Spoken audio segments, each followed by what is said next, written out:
Find a temperature at which resistance of a conductor increases by 25% of its value at 27 degree centigrade. The temperature coefficient of resistance of conductor is 2 10 power minus 4. देखिए एक formula आपको पता ही है, R naught one plus alpha delta T. बहुत बच्चों को ये लगता है कि आर नॉट का मतलब होता है कि ये रेजिस्टेंस 0 डिग्री सेंटीग्रेड की है। बिल्कुल सही कह रहे हो आप, मैं मना नहीं कर रहा इस बात को, लेकिन अगर आप ऐसे करने जाओगे सवाल में तो आप फंस जाओगे, बहुत लंबा हो जाएगा क्वेश्चन। ये भी एक कंडीशन होती है कब आप इसका जीरो जीरो वाली मान सकते हो, कब नहीं भी मान के सवाल सॉल्व कर सकते हो। सच बताऊं, आप जीरो लगा के सॉल्व करोगे आपका हमेशा आंसर सही आएगा, जो आएगा वही सही माना जाएगा। लेकिन एक और तरीका है जिससे कि आप ऑलमोस्ट 0.001% केवल एरर के साथ सही आंसर पे आ सकते हो। जब भी आपका अल्फा बहुत छोटा हो, 2 10 की पावर -4 या -5 हो, आप फॉर्मूला ये मान सकते हो, resistance at higher temperature, resistance at lower temperature, 1 plus alpha delta T. कोई जीरो का चक्कर नहीं है, एक लाइन में सॉल्व होगा क्वेश्चन, मैं करूँगा अभी एक लाइन में। लेकिन बहुत से बच्चों ने क्या किया होगा, पहले लिखा होगा 27 डिग्री सेंटीग्रेड का, फिर लिखा होगा आरटी टेम्परेचर का, फिर डिवाइड किया होगा, फिर अल्फा डाला होगा, क्रॉस मल्टीप्लाई किया होगा, उससे बहुत टाइम गया होगा। ये क्वेश्चन डायरेक्टली करना है, 2 मार्क्स का क्वेश्चन है, ये भी देख लीजिए, आपको बहुत हैवी क्वेश्चन नहीं है। तो अब देखिए मैं क्या कर रहा हूँ, मैं नहीं ले रहा 0 डिग्री, मैं कम टेम्परेचर था टेम्परेचर इस पे चल रहा हूँ केवल। तो हाई टेम्परेचर पे मुझे नहीं पता कि टी टेम्परेचर पर हमें रेजिस्टेंस किस टेम्परेचर पर रेजिस्टेंस है।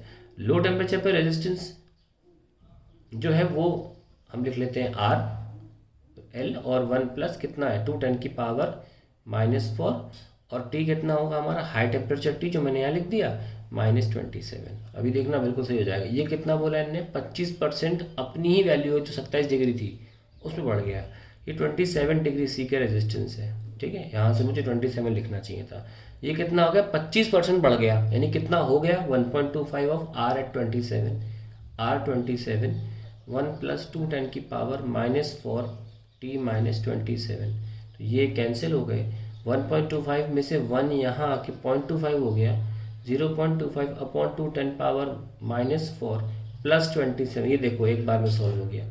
ये कितना आ जाएगा आपका 2500 आ जाएगा, divide by 2 1250 plus 27 that is 1277 degree centigrade. That's the answer to the question. आप खुद करके देखना, उससे बहुत कॉम्प्लेक्स हो जाती है कैलकुलेशन। और ये एनसीईआरटी में क्वेश्चन दिया है, उसको जब आप तुम हाई और लो से करोगे ना तभी पीछे का आंसर मैच करेगा। अगर आप उसे वो जीरो मान के सॉल्व करते हो तो आंसर बहुत दूर हो जाता है आंसर एक्चुअली में। बट एनसीईआरटी ने पीछे की एक्सरसाइज में जो आंसर दिया है वो हाई और लो मान के ही सॉल्व हो रहा है। अब मुझे कैसे पता कि ये छोटा हो, तो जेई मेंस में 2016 की पेपर देखेंगे आप अगर प्रीवियस ईयर क्वेश्चन में, तो एक असर्शन रीजन आया था। उस असर्शन रीजन में बात लिखी थी कि अगर अल्फा छोटा बड़ा होता है 10 पावर -3 तब आप नहीं कर सकते ये। उस मतलब असर्शन से डायरेक्टली ये बात नहीं बोल रहा था, पर उस असर्शन रीजन का निष्कर्ष ये निकल रहा था, कंक्लूजन, कि अल्फा छोटा बड़ा है तो आप ये नहीं कर सकते, पर अगर अल्फा बहुत छोटा है तो आप ये कर सकते हो। और छोटा जो होता है वो 10 पावर -4, मैं अपनी गारंटी से बोल रहा हूँ, 10 पावर -4 और उससे कम जो 10 पावर -5 -6 जो भी होता हो वो कम माना जाएगा, 10 पावर -3 बड़ा माना जाएगा। अगर 10 पावर -3 सवाल करोगे एक सवाल सॉल्व नहीं होगा, सही आंसर नहीं आएगा। जेई मेंस में कई बार क्वेश्चन आ चुका है इस फॉर्मूले पर बेस्ड, और मैंने सारे क्वेश्चन दोनों मेथड से करके देखे हैं। जैसे ही 10 पावर -3 लगाते हैं इस मेथड से आंसर नहीं आता, हाई लो से जीरो से ही आएगा फिर आंसर, लंबे मेथड से। तो ध्यान रखें इस बात का।